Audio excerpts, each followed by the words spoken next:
Yesterday courier private limited domestic international cargo உங்கள் இல்லம் தேடி வந்து கொரியர் புக்கிங் டெலிவரி செய்து தரப்படும்.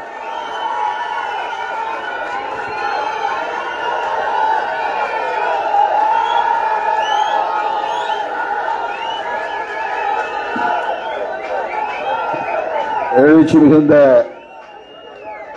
இந்த ஆர்ப்பாட்டத்தை தலைமை வகித்து சிறப்பித்துக் கொண்டிருக்கிற திராவிட முன்னேற்ற கழகத்தின் துணை பொதுச் செயலாளர், மக்களவை உறுப்பினர், அன்பு சகோதரர் ஆர். ராஜா அவர்களே, வெற்றிகரமாக இதனை ஒருங்கிணைத்து நெறிப்படுத்திக் கொண்டிருக்கிற திராவிட முன்னேற்ற கழகத்தின் மேனாள் அமைச்சர் அண்ணன் செந்தில் பாலாஜி அவர்களே, அண்ணன் வைகோ அவர்கள் உள்ளிட்ட மேடையில் அமர்ந்திருக்கும் நமது கூட்டணி கட்சிகளை சார்ந்த தலைவர் பெருமக்களே, திரளாக கூடியிருக்கிற தமிழ் சொந்தங்களே, என் உயிரின் உயிரான விடுதலை சிறுத்தைகளே, உங்கள் அனைவருக்கும் என்னுடைய பணிவார்ந்த வணக்கத்தை தெரிவித்துக் கொள்கிறேன். அமெரிக்க அதிபர் டொனால்டு டிரம்புக்கு எதிராக நாம் இந்த ஆர்ப்பாட்டத்தை ஒருங்கிணைத்திருக்கிறோம். சொல்லப்போனால் பிரதமர் நரேந்திர மோடிக்கு எதிராகத்தான் நாம் இதை அறிவித்திருக்க வேண்டும். பிரதமர் நரேந்திர மோடி அவர்கள் தன்னுடைய பினாமிகளான அதானிக்காகவும் அம்பானிக்காகவும் தான் பொருளாதார கொள்கைகளையும் தீர்மானிக்கிறார், அயல் நாடுகளுடன் உள்ள வெளிநாட்டு உறவுகளையும் வெளியுறவு கொள்கைகளையும் தீர்மானிக்கிறார். உலக நாடுகளுக்கு அவர் பயணம் செய்வதே அதானிக்காகவும் அம்பானிக்காகவும் தான். அவர்கள் நண்பர்கள் மட்டுமல்ல, மோடியின் பினாமிகள். வெளியுறவுத்துறை அமைச்சர் ஜெய்சங்கர் அவர்கள் அயல் நாடுகளுக்கு சென்று வர்த்தக ஒப்பந்தங்களை பேசுவது கூட அதானிக்காகவும் அம்பானிக்காகவும் தான் என்பதை முதலில் நாம் புரிந்து கொள்ள வேண்டும். இதை புரிந்து கொண்டால்தான் இந்த பிரச்சனையின் ஆழத்தையும் நம்மால் புரிந்து கொள்ள முடியும். ஏன் திடீரென்று நம் மீது அபராதம் விதிக்கிறார்? அவர் யார் நம் மீது அபராதம் விதிப்பதற்கு? அபராதம் என்றால் தண்டனை. நான் சொல்றதை நீ கேட்கல, அதனால உனக்கு நான் தண்டனை கொடுக்கிறேன். டொனால்டு டிரம்ப் மோடிக்கு தண்டனை, மோடிக்கு கொடுக்கிறார் என்றால் 140 கோடி மக்களுக்கும் அவர் தண்டனை கொடுக்கிறார். ஏன் தண்டனை விதிக்கிறார் என்றால், நான் சொன்னதை நீ கேட்கல. என்ன சொன்னார்னா, ரஷ்யாவோடு நாங்கள் பொருளாதார உறவுகளை துண்டிக்கிறோம், நீயும் துண்டிக்க வேண்டும். பொருளாதார தடை விதிக்கிறோம், அதனால் ரஷ்யாவோடு உனக்கு எந்த உறவும் கூடாது. நீ மீறி உறவு கொண்டால், நட்பு கொண்டால் இப்படித்தான் தண்டனை விதிப்போம். இதுதான் மிக முக்கியமாக நாம் புரிந்து கொள்ள வேண்டிய ஒன்று. ரஷ்யாவுக்கும் உக்ரைனுக்கும் இடையிலே போர் நடக்கிறது. இரண்டு நாடுகளுக்கு இடையிலே போர் நடக்கிறது என்பதை விட உக்ரைன் மீது ரஷ்யா யுத்தம் நடத்துகிறது. அதற்கு வெவ்வேறு காரணங்கள் இருக்கின்றன, அதற்குள்ளே நாம் போக வேண்டாம். உக்ரைன் மீது யுத்தம் நடத்துகிற ரஷ்யாவுக்கு பொருளாதார உதவி செய்யக்கூடிய வகையில் நீ அந்த நாட்டோடு வர்த்தக உறவை கொண்டிருக்கிறாய், அதை நிறுத்து. என்ன உறவு என்றால், முக்கியமாக அம்பானி, அவர் இந்தியாவினுடைய மிக முக்கியமான தொழிலதிபர், சர்வதேச புகழ்பெற்ற தொழிலதிபர்களுள் அவர் ஒருவர். அவர் பெட்ரோலியம் தயாரிப்பதற்கான கச்சா எண்ணெயை, குரூட் ஆயில் கச்சா எண்ணெயை ரஷ்யாவிடமிருந்து வாங்குகிறார். அரபு நாடுகளில் இருந்தும் வாங்க முடியும், இன்னும் பல நாடுகளில் இருந்து வாங்க முடியும். ஆனால் ரஷ்யாவிடமிருந்து வாங்குகிறார். யார் வாங்குவது? அம்பானி வாங்குகிறார். அந்த ஒப்பந்தத்தை யார் பேசி முடித்தது என்றால் ஜெய்சங்கர் பேசுகிறார். ஜெய்சங்கர் யார்? இந்தியாவின் வெளியுறவுத்துறை அமைச்சர், நரேந்திர மோடியின் நண்பர், தமிழும் தெரிந்தவர். அவர்தான் பேசி முடிக்கிறார். ஒரு அரசு இன்னொரு நாட்டோடு வர்த்தக ஒப்பந்தம் பேசுகிறது என்றால் அந்த அரசு செய்யக்கூடிய வணிகத்திற்கு பேசலாம். இந்தியன் ஆயில் கம்பெனி இருக்கிறது, அதற்கு பேசலாம். அரசாங்கமே பெட்ரோல் பங்க் நடத்துகிறது, அரசாங்கமே கச்சா எண்ணெய் வாங்கி அதை தூய்மை செய்து பெட்ரோலை உற்பத்தி செய்கிறது, அதற்கான எல்லா கட்டமைப்பு வசதிகளும் உள்ளன. ஆக ரஷ்யாவிடமிருந்து வாங்குகிற எண்ணெய், கச்சா எண்ணெய், அதாவது பதப்படுத்தப்படாத எண்ணெய், அதை காய்ச்சி தூய்மைப்படுத்தினால்தான் பெட்ரோல் எடுக்க முடியும், டீசல் எடுக்க முடியும். தூய்மைப்படுத்துவதற்கு முன்னால் இருக்கிற எண்ணெய்க்கு பெயர் தான் கச்சா எண்ணெய். கச்சான்னா வடமொழி, இந்தியில பொருள், தமிழ் இந்தி வார்த்தை, தமிழில் பண்படுத்தப்படாத எண்ணெய், தூய்மைப்படுத்தப்படாத எண்ணெய். இதை அம்பானி வாங்கி அவருடைய தொழிலாக அதை தூய்மைப்படுத்துகிற நிறைய நிறுவனங்களை வைத்திருக்கிறார். தூய்மைப்படுத்தி மறுபடியும் ஐரோப்பிய நாடுகளுக்கு விற்கிறார். அவர் வாங்குகிற கச்சா எண்ணெயை தூய்மைப்படுத்தி நம்முடைய நாட்டு மக்கள் பயன்படுத்துவதற்கு ஒரு வியாபாரம் செய்யவில்லை. அவருக்கு இங்கே நிறைய பெட்ரோல் பங்கு இருக்கிறது, அம்பானியுடைய பெட்ரோல் பங்கு இருக்கிறது. இப்போது புதிதாக பல இடங்களில் இங்கே பார்த்திருப்பீர்கள், நயாரா பெட்ரோல் பங்க், நயன்தாராங்கிற மாதிரி இருக்கும், நயாரா என்ற பெயர். அந்த சர்வதேச நிறுவனம், இவர்கள் எல்லாம்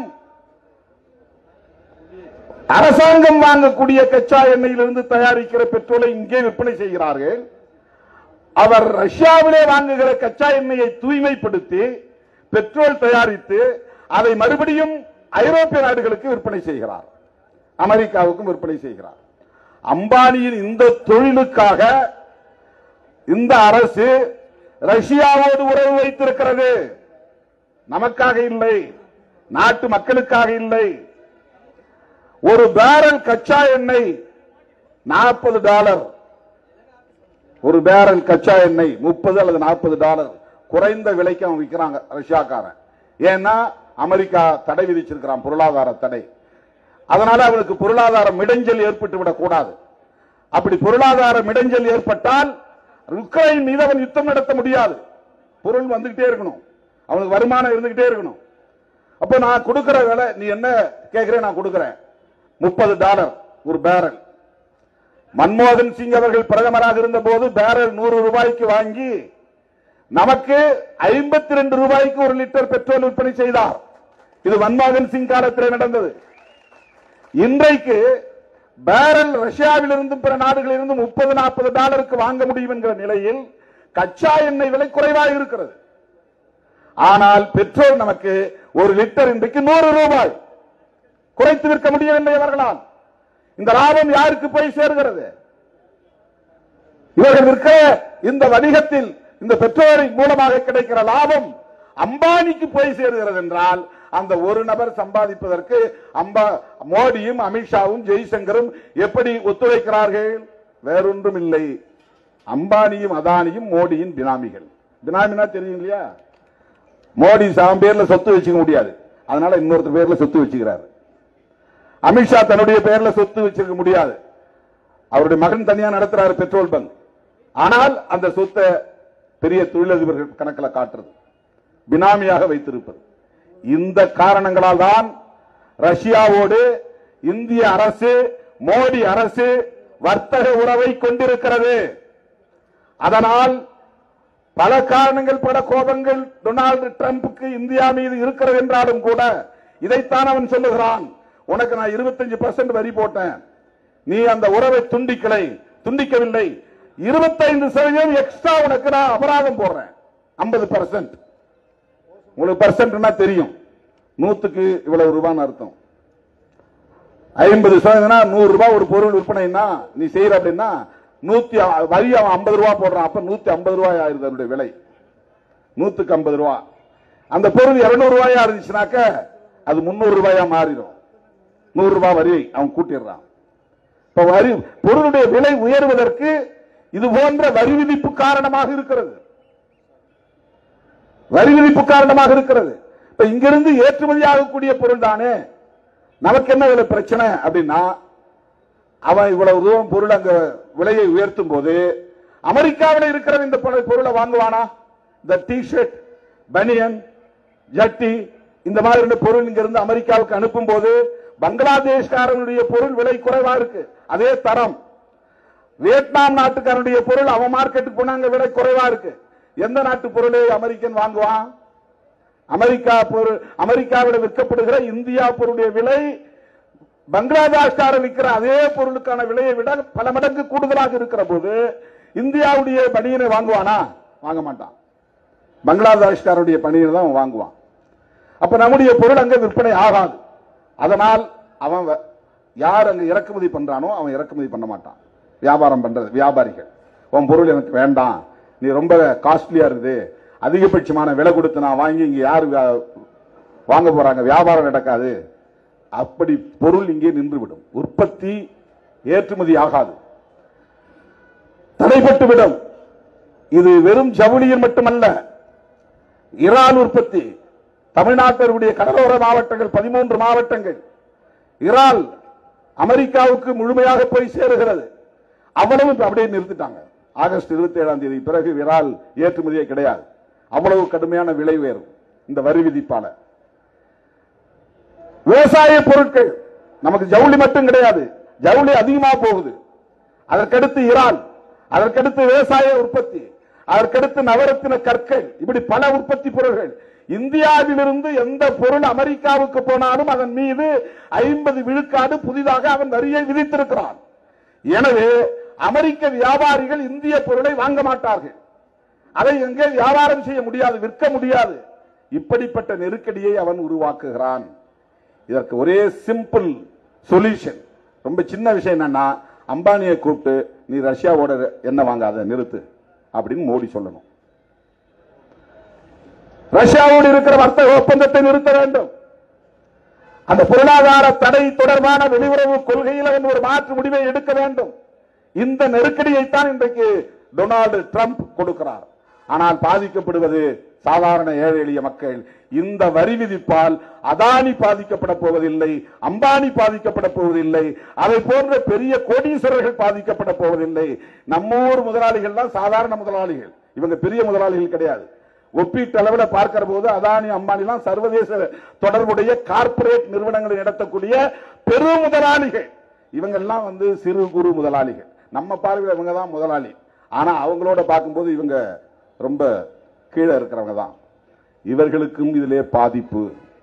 இவங்க உற்பத்தி பொருள் பூரா நின்று போச்சுன்னா என்ன ஆகும்? எங்க கொண்டு போய் குப்பையில கொட்ட முடியுமா? அல்லது உள்நாட்டில் விற்க முடியுமா? நாம போடுற சட்டைக்கும் அமெரிக்காக்காரன் போடுற சட்டைக்கும் மிகப்பெரிய வேறுபாடு இருக்குது. இங்க உற்பத்தி ஆகிறதுதான். திருப்பூர்ல உற்பத்தி ஆகக்கூடிய டிஷர்ட், நமக்கு கிடைக்கிற டிஷர்ட் வேற, அமெரிக்காவுக்கு போற தரம் வேற, அயல் நாடுகளுக்கு போகிற தரம் வேறு. அந்த தரமுள்ள பொருளை நாம் பார்த்திருக்கவே முடியாது. அங்க போனாதான் வாங்க முடியும், இங்க வாங்க முடியாது. அப்படி தரம் உயர்ந்த பொருட்களை திருப்பூரிலேயே உற்பத்தி செய்கிறோம். தரம் உயர்ந்த இறால்களை தமிழ்நாட்டின் கடலோரங்களிலேயே நாம் விளைவிக்கிறோம். ஆனா நமக்கு கிடைக்கிற இறால் மிக சின்ன சின்ன இறால்கள் தான், தரம் குறைந்த இறால்கள் தான் கிடைக்குது. மிக விலை உயர்ந்த தரம் உயர்ந்த இறால் மீன் வகைகள் அயல் நாடுகளுக்கு போகிறது. அது நல்ல லாபம் வருது, அதனால அயல் நாடுகளுக்கு அனுப்புறாங்க. இன்றைக்கு இந்த வரி விதிப்பால் இந்த சிறு குறு தொழில்கள், வர்த்தக பொருள்கள் அனைத்தும் பாதிக்கப்படும். அதனால் அதை நம்பி இருக்கிற அத்தனை பேரும் நாம் பாதிக்கப்படுவோம். நேரடியாக அந்த தொழிலில் ஈடுபடக்கூடிய கம்பெனியில் வேலை செய்யறவங்க பாதிக்கப்படுவாங்க. அதை வாங்கி கடைகளுக்கு கொண்டு போறவங்க பாதிக்கப்படுவாங்க. வண்டி வாகனங்களை வச்சு லாரி வச்சு பயணம் செய்யறாங்க பாரு, ஒரு இடத்துல இருந்து ஒரு இடத்துக்கு கண்டு எடுத்துட்டு போறாங்க பாரு, அவங்க பாதிக்கப்படுவாங்க. அந்த லாரியில இருக்கக்கூடிய டிரைவர், கிளீனர் அப்படின்னு யார் யார் இருக்காங்களோ அவங்க எல்லாம் பாதிக்கப்படுவாங்க. அவங்க குடும்பங்கள் எல்லாம் பாதிக்கப்படும். ஆக மொத்தத்தில் ஏழை எளிய மக்கள் பாதிக்கப்படுவார்கள். எனவே மோடி அரசின் தவறான பொருளாதார கொள்கை, அம்பானி அதானி போன்ற தன் நண்பர்களுக்கான பொருளாதார கொள்கை, தவறான வெளியுறவு கொள்கை, இவற்றால் இன்றைக்கு நாம் பாதிக்கப்படுகிறோம். அவர்கள் பல வகையான பாசிச கொள்கைகளை நடைமுறைப்படுத்துகிறார்கள், புதிய புதிய சட்டங்களை கொண்டு வருகிறார்கள், சனாதன அரசியலை இங்கே திணிக்கிறார்கள், சாதி பெருமைகளை பரப்புகிறார்கள், மத வெறியை தூண்டுகிறார்கள். இதுக்குள்ள நீ சண்டை போட்டுக்கட, நான் ஆண்ட பரம்பரை, நான் அந்த வம்சம் இந்த வம்சம், இப்படியே சண்டை போட்டு கடை, நான் அதானி அம்பானிக்காக இங்க எல்லா வேலையும் செய்யறேன், கார்பரேட்டுகளுக்காக செய்யறேன், இதுல பெரிய பெரிய கார்ப்பரேட் முதலாளிகளாக இருக்கக்கூடியவர்களில் மிக உயர்ந்த சாதிக்காரர்கள் தான் இந்தியாவிலே இருக்கிறார்கள். அந்த லெவல்ல கூட ஒரே ஒரு ஓபிசி கூட வர முடியாது. ஆண்ட பரம்பரை எவரும் கார்ப்பரேட் முதலாளியா வர முடியாது. இன்னும் 100 வருஷம் ஆனா கூட வர முடியாது. சாதி பெருமை பேசிட்டு நீ சண்டை போட்டு கிடக்க முடியும். உன்னை விட நான் பெரிய சாதி, உயர்ந்த சாதி அப்படின்னு சண்டை போட்டு கிடக்க முடியும். உன்னால கார்ப்பரேட் முதலாளியாக கூட வர முடியாது. அதானி மாதிரி அம்பானி மாதிரி வர முடியாது. அப்படித்தான் இங்கே பொருளாதார உற்பத்தி முறை இருக்கிறது, விநியோக முறை இருக்கிறது, வரி விதிப்பு முறை இருக்கிறது. பாசிச பாஜக அரசின் வர்த்தக கொள்கை உறவுகள் இருக்கின்றன. இதை புரிந்து கொள்வதற்கு கூட நமக்கு போதிய புரிதல் தேவைப்படுகிறது. இந்த சாதி பெருமிதம் போன்றவற்றிலிருந்து வெளியே வந்தால்தான் இதையெல்லாம் புரிந்து கொள்ள முடியும். அதனால அவனுக்கு இதை கற்பிக்கிறான். ஜெய் ஸ்ரீராம் சொல்லுங்கிறான், கையில உங்களுக்கு காவி கொடியை கொடுக்கிறான், சண்டை போடுங்கிறான், ஆண்ட பரம்பரை இழிந்த பரம்பரை சண்டை போடுங்கிறான், தூண்டி விடுறான். இது ஒரு புறம் சனாதன பாசிசம், இன்னொரு புறம் கார்ப்பரேட் நிறுவனங்களுக்கான பாசிச கொள்கை. இந்த இரண்டு கொள்கைகளையும் கொண்டிருக்கிற மிக மோசமான மக்கள் விரோத சக்திகளை வீழ்த்துவதற்காகத்தான் அண்ணன் தளபதி மு.க. ஸ்டாலின் அவர்களின் தலைமையிலே இன்றைக்கு நாம் கைகோர்த்து நிற்கிறோம். 2026 சட்டமன்ற பொதுத் தேர்தல் வர இருக்கிறது. இந்த தேர்தலில் இன்றைக்கு யார் யாரையோ களமிறக்கி விடுகிறது பாஜக அரசு. அவங்களுக்கு இடையில நேருக்கு நேராக உறவு இருக்காது. எங்களுக்கு பாஜகவும் தான் எதிரி என்பார்கள். ஆனால் பாஜகவுக்காக களமிறங்கி இருப்பவர்கள் அவர்கள். அதை மறந்துவிடக் கூடாது. நான் யாரையும் மனதிலே வைத்து சொல்லவில்லை, அரசியலை புரிந்து கொள்வதற்காக சொல்லுகிறேன். இன்னைக்கு ஒரே ஒரு அரசியல் தான் பாஜகவுக்கு. இந்தியாவில் இருக்கிற எல்லா மாநிலங்களிலும் அவங்களால வேலை செய்ய முடியுது. தமிழ்நாட்டில் மட்டும் அவங்க பருப்பு வேகவில்லை. என்னென்னவோ முயற்சி பண்ணி பார்க்கிறார்கள், நடக்கவில்லை. எவ்வளவோ பகிரத முயற்சிகளை மேற்கொள்கிறார்கள், நிகழவில்லை. அதற்கு காரணம் என்ன? இன்றைக்கு ஒரே பாதுகாப்பு அரண் மதசார்பற்ற முற்போக்கு கூட்டணி அண்ணன் தளபதி மு.க. ஸ்டாலின் அவர்களின் தலைமையிலே இருக்கிற இந்த மதசார்பற்ற முற்போக்கு கூட்டணி தான். ஆகவே இந்த 2026 தேர்தலிலே எப்படியாவது பாரதிய ஜனதா கட்சி காலூன்றி விட வேண்டும், வேரூன்றி விட வேண்டும் என்பதற்காக பல்வேறு சதி திட்டங்களை தீட்டி வருகிறது. பல பேரை களத்திலே இறக்கி விடுகிறது. திமுக வெறுப்பை உமிழ்கிறது. அது திமுகவுக்கு எதிரான வெறுப்பு என்று நாம் கண்டும் காணாமல் இருக்க முடியாது. ஒட்டுமொத்தமாக மதசார்பற்ற ஜனநாயக சக்திகளை வீழ்த்துகிற முயற்சி அது. சனாதன எதிர்ப்பு சக்திகளை வீழ்த்துகிற முயற்சி. இந்த சூழலில் தான் அண்ணன் தளபதி அவர்கள் கார்ப்பரேட் பாசிசத்தையும் எதிர்க்க வேண்டும், சனாதன பாசிசத்தையும் எதிர்க்க வேண்டும். அதற்கு இந்த கூட்டணி வலுவாக இருக்க வேண்டும் என்கிற அடிப்படையிலே தொலைநோக்கு பார்வையோடு மிக எச்சரிக்கையாக காய்களை நகர்த்தி கொண்டிருக்கிறார். அவர்களோடு கைகோர்த்து நிற்பதுதான் நம்முடைய கடமை என்பதை சொல்லி இந்த பாசிச சக்திகளை வீழ்த்துவதற்கு தமிழகத்தில் நாம் இன்னும் வலிமை பெற வேண்டும், இந்தியாவுக்கே வழிகாட்ட வேண்டும்.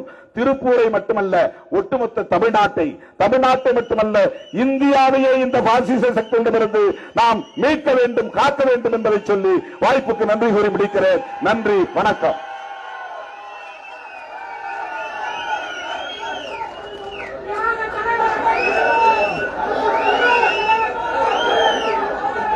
அடுத்து காங்கிரஸ் கட்சியினுடைய தலைவர்கள். என்றும் உங்களுடன் மை இந்தியா. முக்கிய செய்திகளை உடனுக்குடன் தெரிந்து கொள்ள சப்ஸ்கிரைப் பண்ணுங்க, பெல் பட்டனை பிரஸ் பண்ணுங்க. என்றும் உங்களுடன் மை இந்தியா. டாக்டர் ஸ்ரீவர்மா ஆயுள் தரும் ஆயுர்வேதா அறுவை சிகிச்சை இல்லா குணம், ஆயுள் கால நிவாரணம். எஸ்டேக் courier private limited. Domestic international cargo உங்கள் இல்லம் தேடி வந்து கொரியர் புக்கிங் டெலிவரி செய்து தரப்படும்.